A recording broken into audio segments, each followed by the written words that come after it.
Afghanistan has finally joined China-Pakistan Economic Corridor.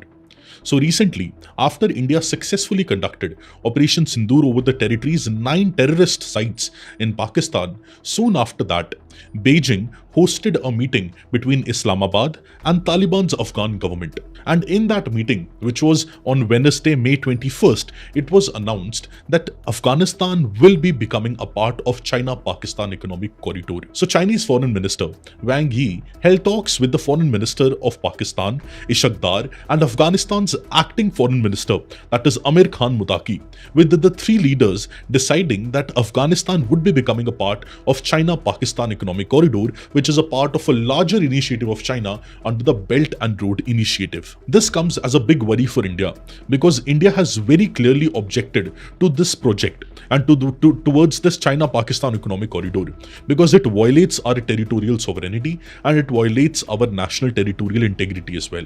Now we all know that we have two hostile neighbors with whom we have had multiple wars. One is China and one is Pakistan. And both of the neighbors are hostile against us, and both of the neighbors are nuclear powers. Now, because of this, India needs to be very vigilant in relation to the regional stability. And while India is having significant investments in Afghanistan, Afghanistan becoming a part of China-Pakistan Economic Corridor is a bad news for India. Now, while China is meddling between both the countries and trying to normalize the ties between Pakistan and Afghanistan, in this meeting, both the countries have agreed in principle to send ambassadors to each other countries as well. So Pakistan's Deputy Prime Minister wrote a post on X while writing, Pakistan, China and Afghanistan stand together for regional peace, stability and development. While the reality is that they are practicing exactly the opposite. So they are not practicing what they are preaching and their words and actions are mismatched. Now this development comes at a very strategic point of time. Because after India has successfully completed Operation Sindoor and successfully accomplished the missions in Operation Sindoor as well, China has sided with Pakistan and China has shown its unequivocal support to Pakistan, which is again not new for India and India had already anticipated it. Now, while keeping this in mind, this new development of Afghanistan joining the China-Pakistan Economic Corridor is a very huge development. So what this China-Pakistan Economic Corridor is all about, why India is opposing it, what is the Belt and Road Initiative, and why it is against the territorial sovereignty and integrity of India, and will Afghanistan joining CPEC, will it have any impact on India as an economy in political, economic or security sense or anything, we'll be trying to understand in this particular session. Hello, my name is Preetpal Singh and you're watching Perspective.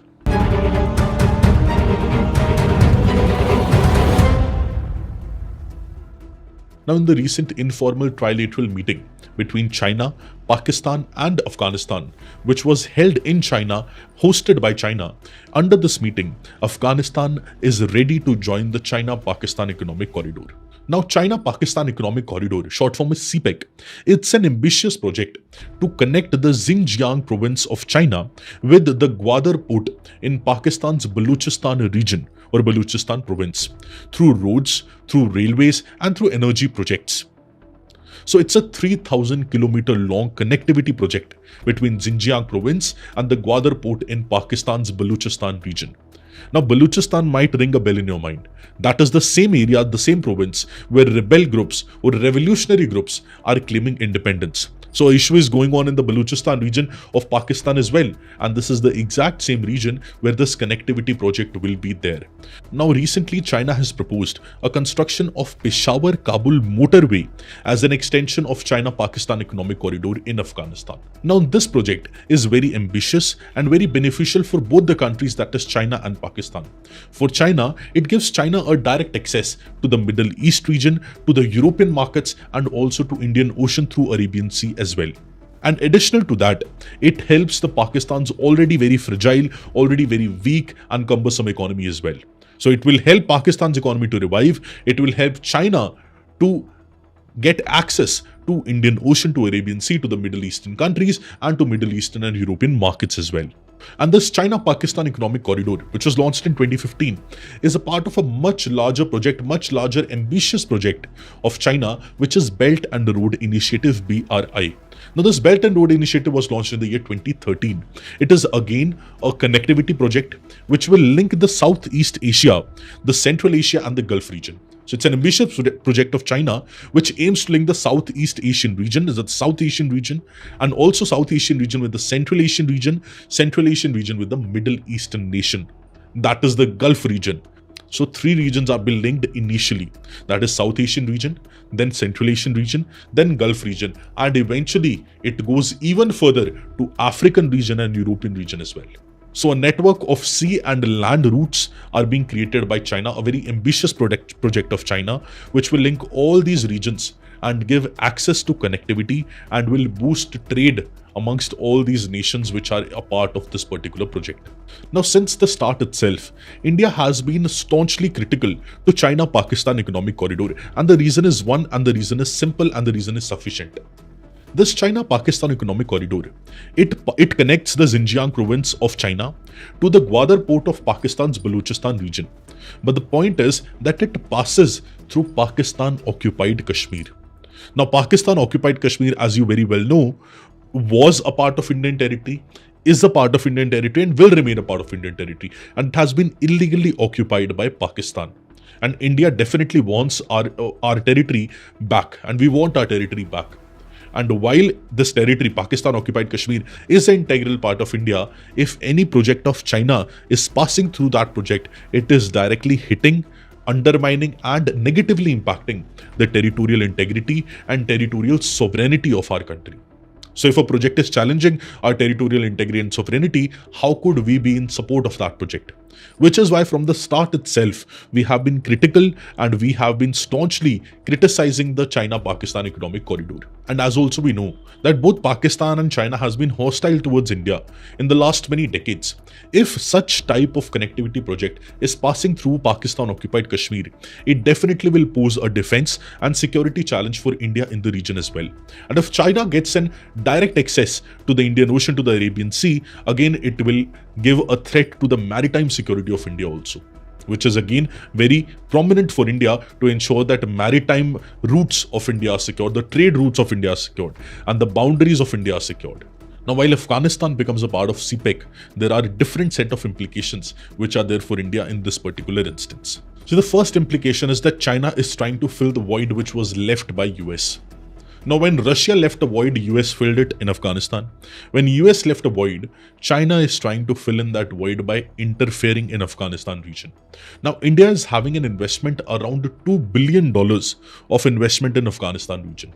Now, all those investments might be at risk with Afghanistan leaning towards China or leaning towards Pakistan, which are actually not a good friend to India. And by Afghanistan becoming a part of Belt and Road Initiative, becoming part of CPEC, eventually it might increase the dependence of Afghanistan on China. And that is what China does. It's debt trap diplomacy. Slowly and slowly, China might give debt to Afghanistan, and again, Afghanistan might also become a part of the debt trap diplomacy of China. And our investments in Afghanistan would be at risk. So that is one very big apprehension which we have. Another is the undermining of Chabahar Port, which is a continuation of the first point itself. So India has invested very heavily in the Chabahar Port in Iran. Now, because of the issues between Iran and US, India has not been able to properly utilize Chabahar Port to the great extent. But still, this Afghanistan joining the China-Pakistan economic corridor might undermine the trilateral link between India, Afghanistan, and Iran. And a continuation to the first 2 points is that it might lead to a weakening India's link and weakening India's economic influence in the region as well. Because if Afghanistan is leaning towards China, which definitely it is leaning towards China, this will weaken India's economic influence, because India had around $2 billion investment in development works and construction of roads, railways, power plants, dams, even the parliament building, the rural development, the education infrastructure. With extension of CPEC, now China will play a leading role in Afghanistan. While China taking the space which have been left by US as a void, this is definitely going to shift the balance of power in the entire global geopolitics. And now, additional to this, there are certain very serious concerns as well. The biggest concern is in relation to terrorism. Now, Afghanistan was initially used as a land for perpetrating terror against India. So it was used as breeding grounds for Lashkar-e-Toiba, for Jaish-e-Mohammed. And now it is not being used. But the apprehension is that again, if Pakistan and Afghanistan becomes close, and again if China is meddling into it, it might again become a breeding ground for terrorism against India. And also additional to that, if China tries eventually to interfere into the Air Force base in Afghanistan, it might again challenge India's strategic autonomy and India's air sovereignty. So overall, what we are trying to see over here is that while Afghanistan leans towards China, and China is interfering in Afghanistan, and Pakistan is developing good relations with Afghanistan again, it will not go well for India. Now, India definitely needs to see itself. We need to improve our connectivity with the different other regions as well. But China-Pakistan economic corridor, which is against the territorial sovereignty and integrity of India, Afghanistan, by joining it, has given a clear message that Afghanistan is not siding with India in this regard. And with regard to the Pakistan-occupied Kashmir as well, since we have shown our apprehensions very clearly, Afghanistan, by joining CPEC, has given a clear message to us. Now, additional to this, China is having economic interests, China is having strategic interests, China is having defense-related and security-related interests in Afghanistan.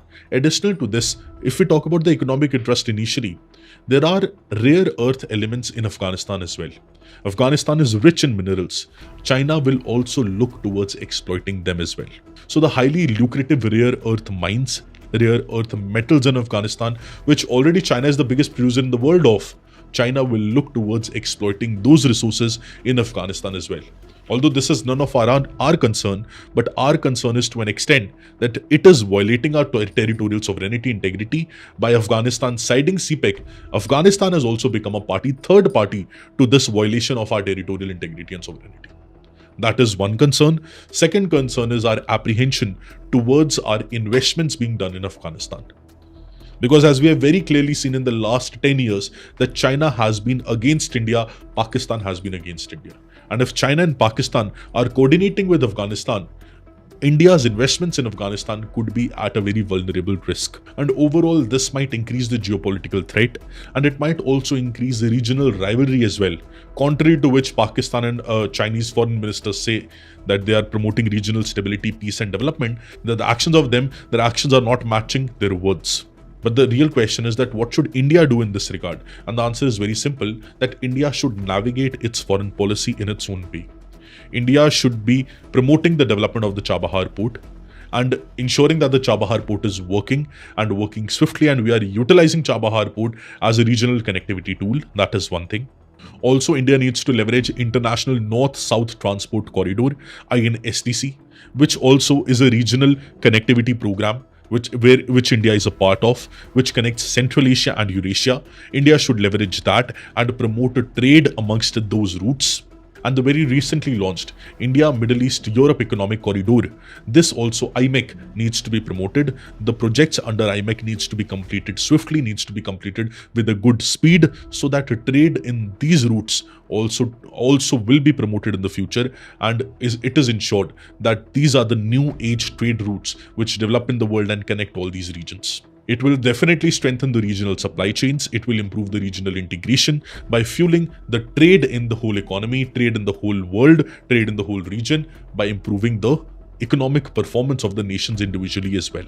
Now, while all these connectivity measures are at one place, India needs to ensure that all the other neighbor of ours, whether it be Bangladesh, Myanmar, Bhutan, Nepal, or different other neighboring countries of ours, we need to ensure that they are aligned towards India rather than China. Recently, we have seen again, because of the debt trap diplomacy perpetuated by China, most of these countries are favoring China rather than India. Even Maldives to an extent. But what we need to ensure is that we treat our neighbors equally. We treat our neighbors with respect, and we need to ensure that our neighbors are on our side, because we are the ones who want peaceful and rule-based world order, rather than China, who wherever it goes tries to claim territory, whether it is in India, whether it is in Japan, or different other islands in the South China Sea or in the other regions as well. See, the shift of Afghanistan from a US-led region to the Taliban government which has come recently, the shift of Afghanistan is also not very easy. And Afghanistan now tilting more towards China and Pakistan has given a clear message to India. India should be taking that message on the chin and also giving a staunch reply to these nations by improving its regional connectivity projects with the other countries, other nations who are pro-India. Because there are many nations, many countries in the world who are pro-India. Most of the countries, most of the nations in the world are pro-India. So we need to leverage that profile of ours. We need to leverage our soft power. We need to maintain good relationship with our neighbors, and eventually we'll be able to get an edge in global geopolitics. Various regional platforms, whether it be SAARC, whether it be ASEAN, whether it be SCO, whether it be BIMSTEC, where definitely China and Pakistan in most of the cases are present, India needs to play a proactive role. New ways, new methods, new initiatives need to come from India's side in order to ensure that India plays a leadership role. And definitely for the global south as well, India should play a leadership role and should become the voice of the global south in the world. Only then our aim of becoming a global superpower and becoming developed by the year 2047, that journey will be successful and that ambition will be reached. I hope you gained a new perspective from this session. All the very best and have a beautiful day. Thank you.